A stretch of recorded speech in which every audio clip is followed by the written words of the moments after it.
All right, what is good, boys? Welcome back to another video. As many of you guys know, in the last 2 months, I spent approximately $1 million on Meta.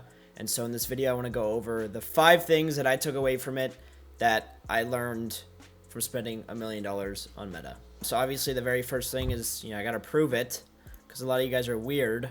974,000, December 15th to February 15th, exactly 60 days, give or take. But that's proof. 974,000 spent in the last 2 months. I've spent $1 million, but obviously I had to clickbait you guys a little bit. So 974,000 in exactly 60 days. That's the proof. I need to go over 5 lessons that I learned from spending $1 million. If you guys need more proof, I have the Shopify plaque. Obviously, as you guys can see, I put it in the video so you guys can see it and believe me. So let's get into the first lesson that I learned. I want you guys to watch through this entire video because this is a lot of information.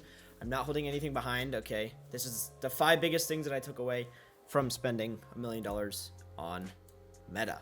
Lesson 1. The very first thing that I took away that is unbelievably important is to never turn ads off that aren't spending.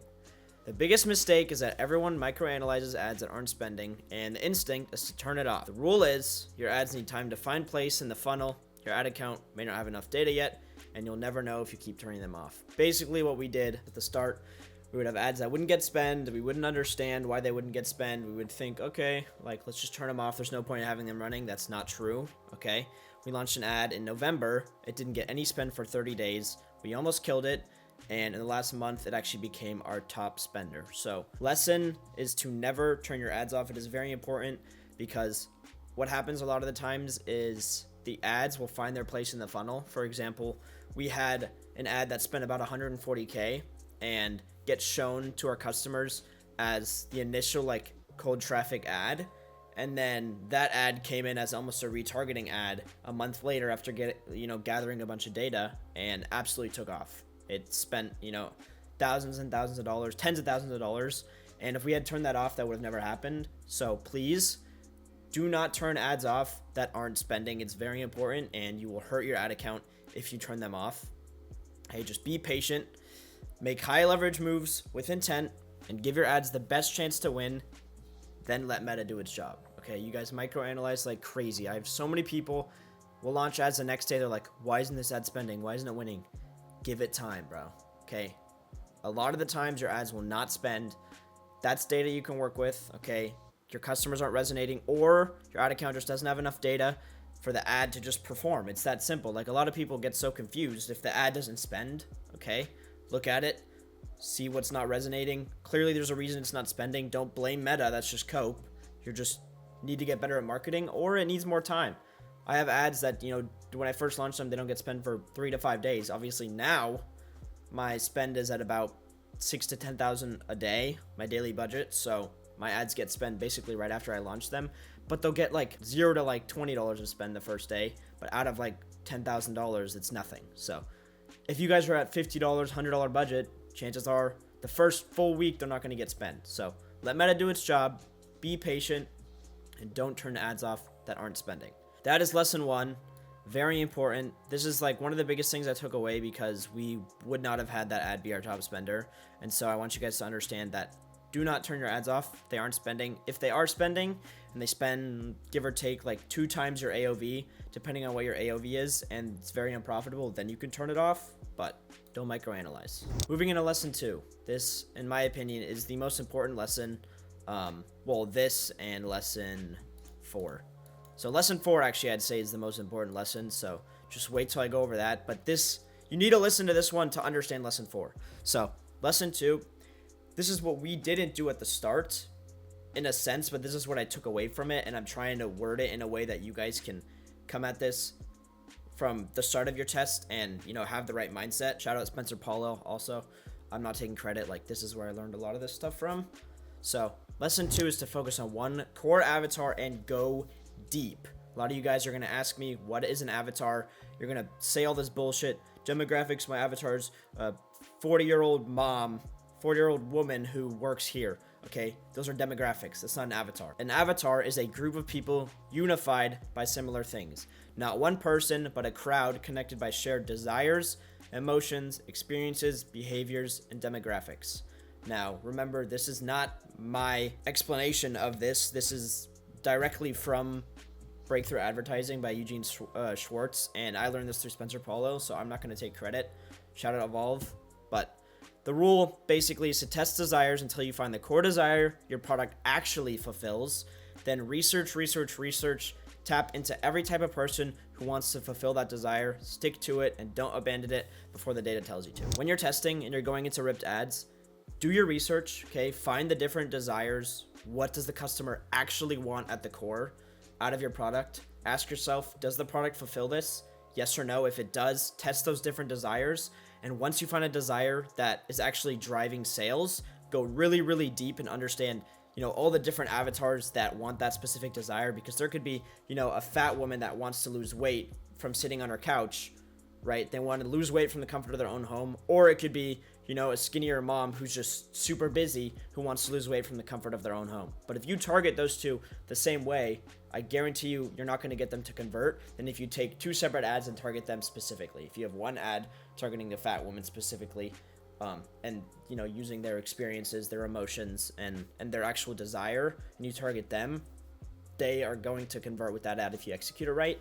If you take that and you target the mom and you speak to them directly, they're going to convert. But if you speak to both of them at the same time, they won't convert because they're not resonating with your ad at all, to be honest, because it's just not them, right? You could have maybe a little bit of a fat woman and a mom. You might get a couple conversions, but it's a lot stronger if you target both of them separately and dive super deep on those avatars. But the core avatar is where you start until you hit at least 6 figures a month, okay? Because you can take a core desire and a core desire-based avatar to 6 figures a month easily. And I learned this from Spencer Paulo, so I'm not taking credit. But these are the 5 things that unify an avatar, okay? From Spencer Paulo, again, desire.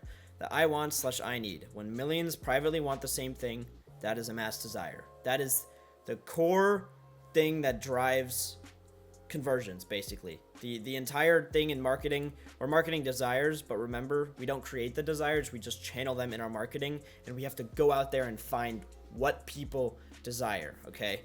Millions of people that privately want the same thing. The goal is to go out there and find that and test that, right? Then there's emotions, how people feel as a result of their experiences, desires, and behaviors. So this is emotions based on these other 3 categories. Experiences are situations people have gone through in the past or are currently going through. This can be with products as well.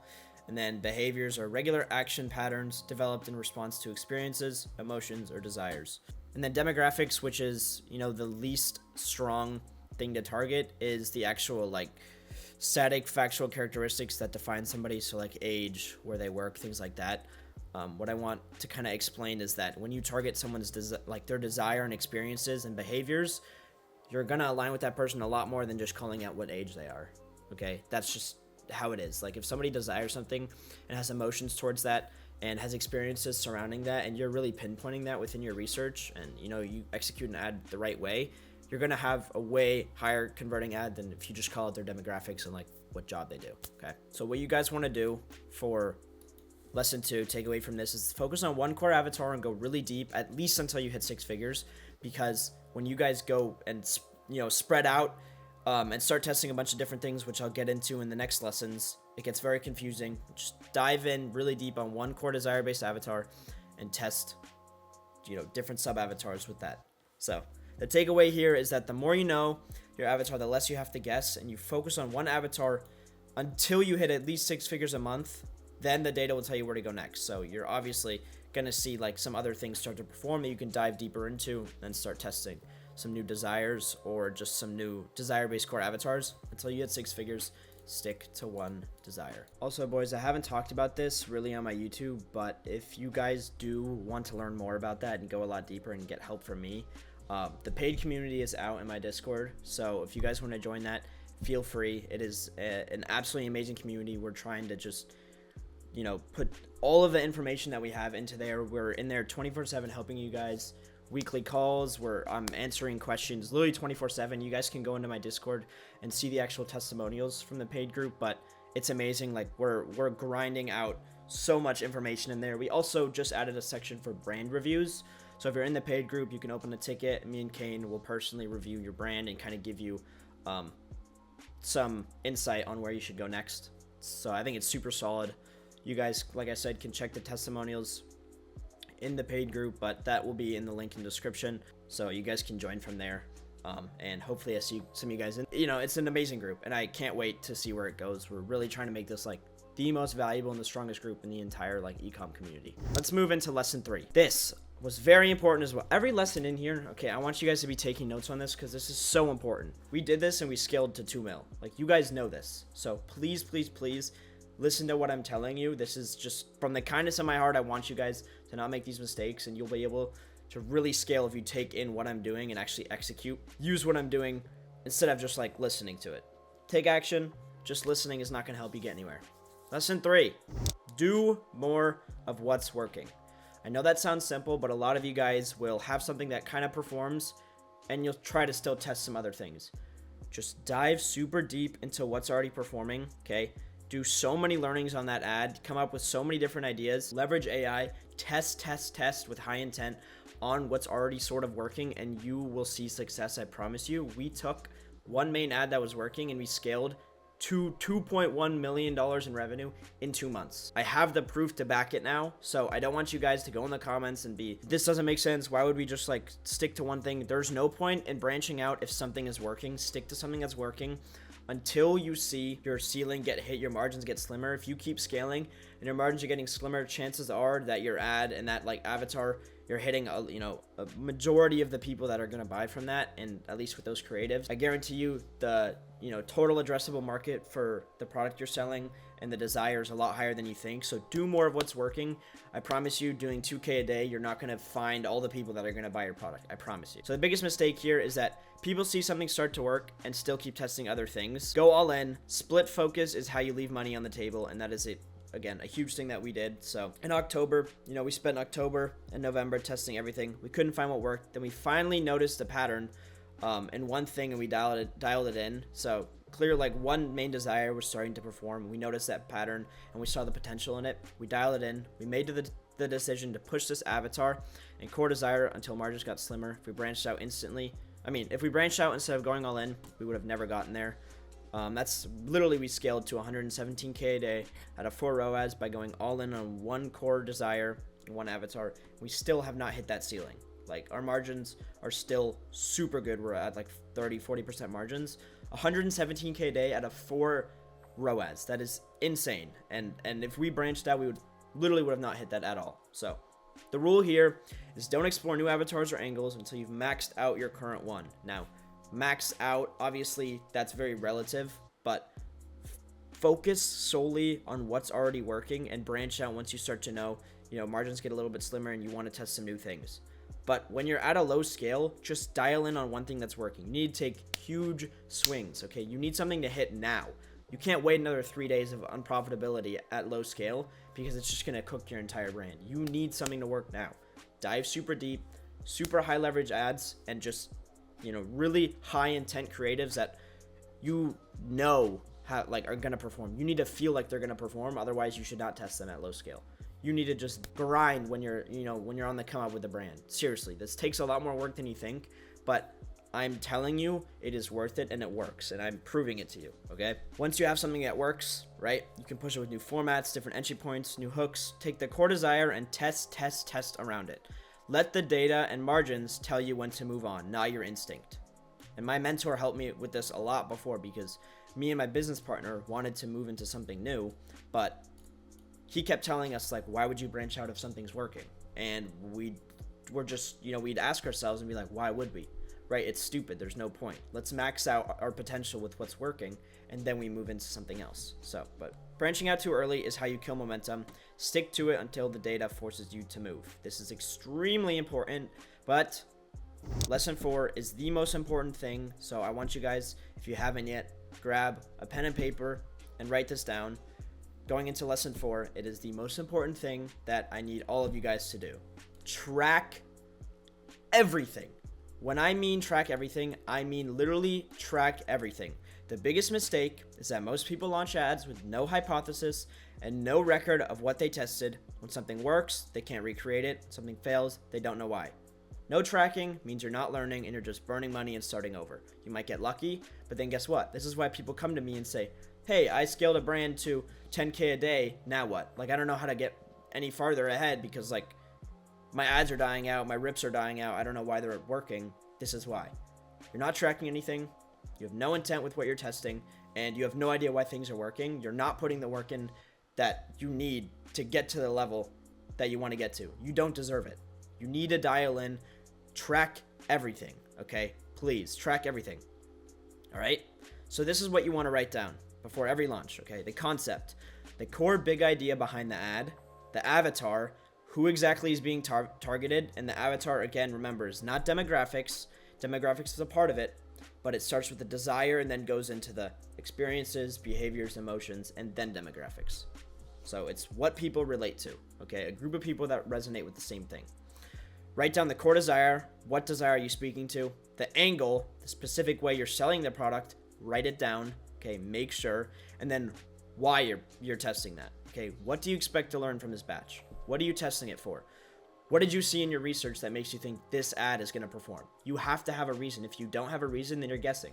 And if you're guessing, then chances are it's either not going to perform, you're not going to understand why, and you're not going to be able to recreate it, okay?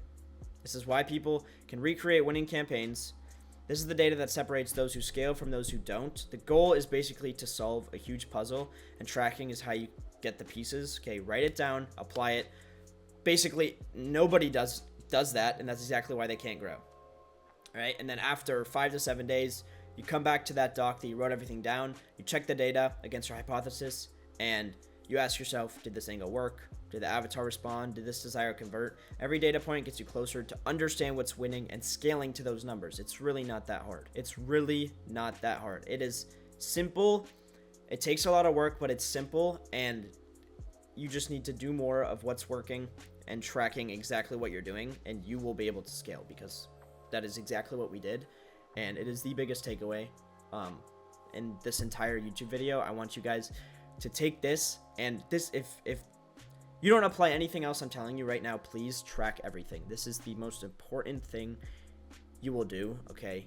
Even if an ad doesn't work, that honestly gives you more data than when an ad does work, because you know what not to test, right? You're getting data and you're getting closer to what's working. You're honing in on this winning ad, and then once you hone in on this winning ad, you have these pieces that you understand, and you'll be able to recreate those winning ads like crazy. When we, cracked the winning ad, our hit rate was like 50%. Every other ad we'd launched would take spend profitably. Like, it was insane. And we scaled to 120K a day in literally a month. So if you guys, don't want to believe what I'm saying, just look at the numbers and look at what I'm telling you and just try to apply it to your brand, please. I'm begging you, because this is so important to track everything. That was the fourth thing, but let's move into the fifth thing. I know this video has been pretty long, but this is something that we really took away at the end, is to have systems in place before you scale. The biggest mistake is all you think about is like scaling ad spend, but you don't think about what happens when it actually works. The back end, the emails, the fulfillment, the team, none of it's ready, and you won't realize it matters until it's already hurting you. Basically what happened to us is, like you guys saw, we scaled absolutely beautifully. We went from $600 to 120K straight. It was just a straight curve, okay? And then the chaos absolutely hit after. Q1 happened, getting 3,000 to 5,000 emails a day. We didn't have any VAs. We had fulfillment issues. We didn't have enough stock. We were so stressed for weeks, and we had to descale to get things in control.